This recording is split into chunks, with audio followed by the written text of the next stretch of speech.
Hello students, so hope you all are doing well. So tomorrow is your first paper, that is of IT, Information Technology. First of all the very best for the exam. This video is regarding the instructions. First and the foremost instruction is that you have to reach the examination center at 10:30 anyhow.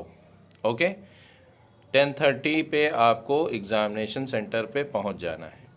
10:30 पे आप पहुंचेंगे, वहाँ पे gate पे आपकी frisking होगी, checking होगी। Checking होने के बाद आपको स्कूल में इंटर करने को देंगे और आप उसके बाद जो भी उनका टाइमिंग है 10:45 अराउंड आप अंदर आ जाएंगे और 10:45 और 10:50 के अराउंड आप क्लास रूम में, आप जैसे ही अंदर आएंगे वहाँ पे एक लिस्ट लगी होगी।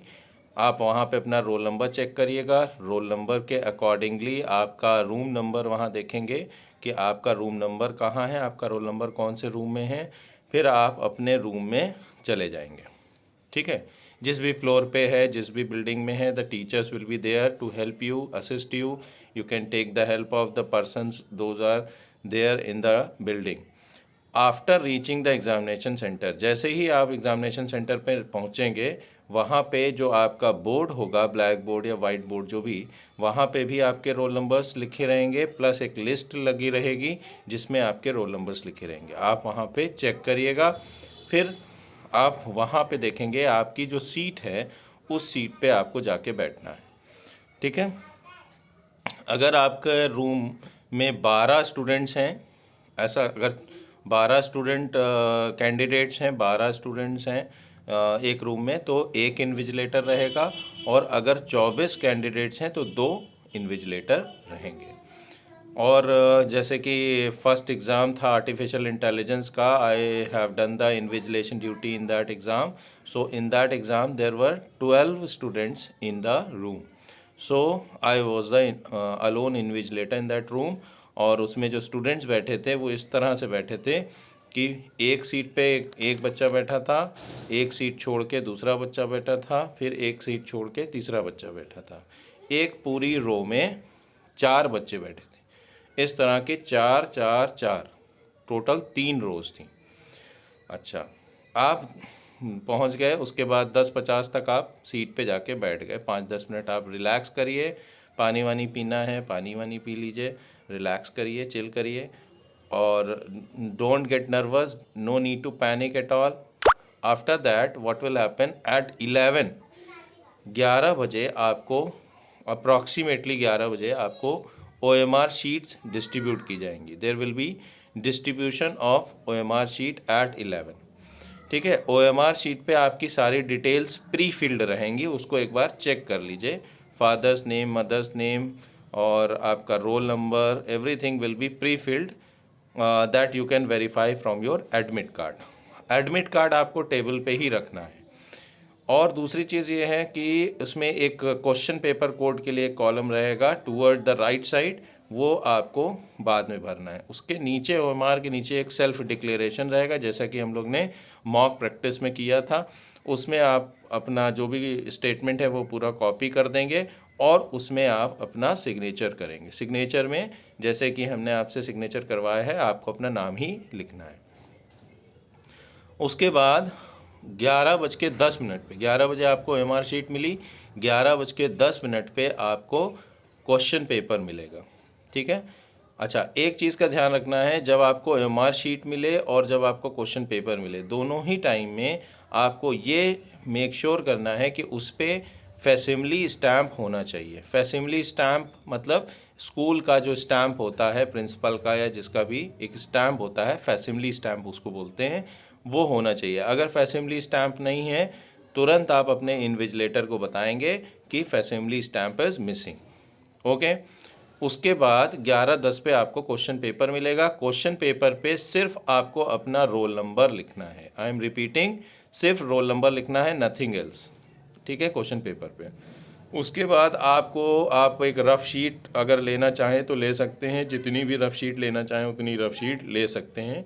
The invigilator will provide. Rough sheet को रफ़ की तरह ही यूज़ करना है, ऑल्दो रफ़ शीट भी सबमिट होगी बाद में। ठीक है, लेकिन रफ़ शीट को रफ़ की तरह ही यूज़ करना है, लेकिन रफ़ शीट जब आप लेंगे तो उस पर आप अपना रोल नंबर लिखेंगे और इन्विजिलेटर अगर कहता है तो आप अपना नाम भी उसमें लिख दीजिएगा, लेकिन रोल नंबर तो लिखना ही लिखना है, ठीक है। अच्छा, उसके बाद आप उसमें अपना जो भी काम करेंगे वो करेंगे। रफ शीट पे भी फैसिमली स्टैम्प होना ज़रूरी है। जो भी मटेरियल मींस इन्विजिलेटर आपको दे रहा है उस सारे मटेरियल पे आपके रफ शीट फैसिमली स्टैम्प होना चाहिए, ये आप मेक श्योर करेंगे, ठीक है। उसके बाद ड्यूरिंग द एग्ज़ाम फिर 11:10 के बाद आप ये सारी डिटेल्स फिल कर लेंगे। 11:30 पे आपका पेपर स्टार्ट हो जाएगा। अगर 1 घंटे का पेपर है तो आपका 11:30 से 12:30 तक चलेगा, और अगर आपका पेपर सपोज़ 1.5 घंटे का है तो फिर वो 1 बजे तक चलेगा, ठीक है, और 1 बजे आपका पेपर ओवर हो जाएगा, ठीक है। उसके बाद एक अटेंडेंस शीट आएगी, उस अटेंडेंस शीट पे आपको क्वेश्चन पेपर कोड लिखना है, ठीक है। जैसे क्वेश्चन पेपर कोड आपका सबसे पहले तो उसमें डिटेल लिखी होगी, आपका नेम होगा, ठीक है, सारी डिटेल होगी, उसको देखिएगा। मेक श्योर कि आपका जो हर एक पेज एक बच्चे के लिए होगा, ठीक है। उसी एक जो अटेंडेंस शीट होगी वो एक A4 शीट जो होगी वो एक बच्चे के लिए होगी। उसमें आपका paper 1 IT, paper 2 social science, paper 3 science, paper 4 math, सारा पेपर उसमें लिखे होंगे। उसी शीट को बार बार अलग अलग एग्ज़ाम में यूज़ किया जाएगा आपसे सिग्नेचर कराने के लिए। तो आपको उसमें पहली चीज़ तो लिखनी है क्वेश्चन पेपर कोड और सेट नंबर जो भी हो, जैसे आपका सेट नंबर है 4 तो आप उसमें सेट नंबर 4 लिखेंगे, ठीक है। आपको इन्विजिलेटर बताएगा लेकिन फिर भी मैं आपको बता रहा हूँ। प्लस एक कैंडिडेट वाला सिग्नेचर वाला कॉलम होगा, उसमें 2 सिग्नेचर होंगे, ठीक है। तो 2 सिग्नेचर में पहले ऊपर एक सिग्नेचर आप लेंगे जब आप क्वेश्चन पेपर रिसीव करेंगे, और दूसरा सिग्नेचर आप करेंगे जब आप question paper OMR sheet receive करेंगे, तब आप एक सिग्नेचर करेंगे, और दूसरा सिग्नेचर होगा जब आप OMR शीट सबमिट करेंगे, ठीक है। ये 2 सिग्नेचर आपके होने हैं अटेंडेंस पे ड्यूरिंग द एग्जामिनेशन।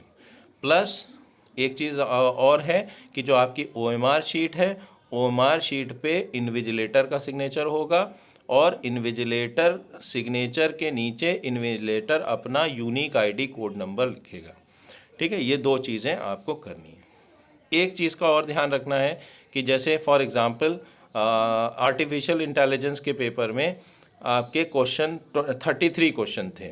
उस 33 क्वेश्चंस में 25 क्वेश्चंस अटेम्प्ट करने थे, तो 8 क्वेश्चंस आपको ऑप्शन थे, आपके ऑप्शनल थे, आपको छोड़ने थे। तो उसमें हमने जैसे आपको बताया था कि 4 सर्कल्स हैं ABCD, और उसके बाद एक बॉक्स है। तो बॉक्स में स्मॉल लेटर्स में ABCD लिखना बहुत इम्पॉर्टेंट है। अगर आपने बॉक्स में ABCD नहीं लिखा और आपने चाहे भी सर्किल किया हो तब भी आपका क्वेश्चन काउंट नहीं होगा, ठीक है, पहली बात।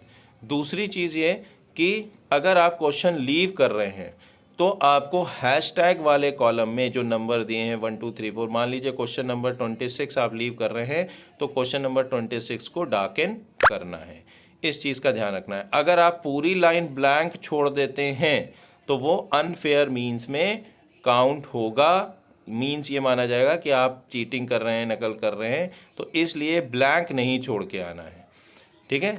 अगर आपका मान लीजिए कोई चॉइस नहीं है, जैसे 25 आउट ऑफ 25 क्वेश्चन अटेम्प्ट करने हैं, तो उस केस में आप ये इंश्योर करेंगे कि क्वेश्चन नंबर 1 से क्वेश्चन नंबर 25 तक आपने सारे क्वेश्चंस में कुछ ना कुछ चॉइस फिल करी है, ABCD भरी है, और साथ में उसका लेटर आपने small a, small b, small c या स्मॉल d लिखा है।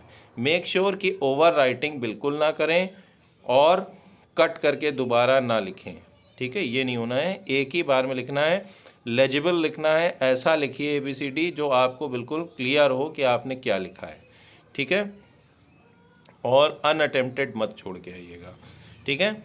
टाइम मैनेजमेंट का बहुत ध्यान रखिएगा, नर्वस होने की, पैनिक होने की कोई ज़रूरत नहीं है, एग्ज़ाम बहुत अच्छा होगा। Hope that is it.